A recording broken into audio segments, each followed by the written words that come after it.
The instructions and answers of God to people always has eternity in view. You are short-sighted, so you only see the now, but He looks at it from the lens of the past to the future. You're waiting on the Lord for the fruits of the womb, but God is a master planner and strategist. If He answers your prayer, it is because the answer is by ripple effect and answer to other people's prayers. So He decides to give an answer to the prayer of a particular man praying for revival by granting a child called John through it. But you, ignorant of his destiny, and out of the abundance of your ambitious desires, you have made plans to fly the child out to school in America, secure him with him British and England citizenship, mesmerize him with goodies and chocolate. Meanwhile, John belongs in the wilderness. John is to be separated and is to feed on locust beans till the appointed. It is not wickedness, it is mercy. If He decides to wait some years to prune you and your selfish desires and purge out every wrong appetite, till you can one day like Hannah say, if you will only see my misery and give me a son, I will give him back to you to serve me for the days of his life. Those were not mere words, something that died in her. And the Bible says several months later, she gave birth to a son. Her need had now matched with God's need.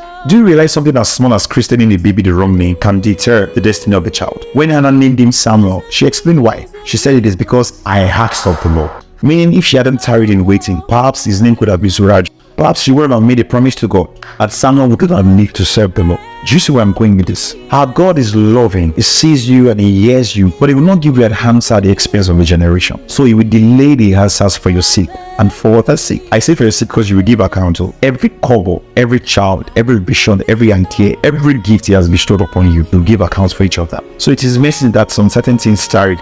It is mercy. But unfortunately, many people have gone climbing mountains to go and pray against God's mercy upon their lives. Some pastors are specially anointed to perform on people the deliverance of God's mercy, because they probably assume it is also wickedness, or it is witches and wizards. More often than not, it isn't. It is still your inability to outgrow those sabotaging tendencies. You say, with the way your eyes are moving right now, can the heavens trust you 1 million? And that's not even a lot of money. The Lord has blessed people with way more, but as little as it is, that's somebody's price. Because every average person has made drawings of what to do with a certain amount of money. Money will never end that. Some people are already like Sabinos.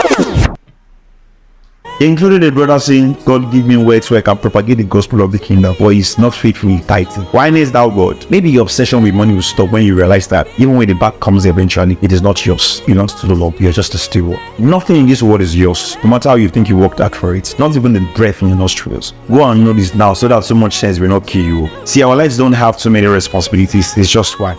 And it's to serve the will of He who has created us. And it's not asking for what He has not given. Bottom line is, the day you confessed Him as your Lord and personal Savior, you relinquished every right to self-governance, but governance by the Spirit of the Lord. That's how it works around here. So you want answers quickly? Align quickly.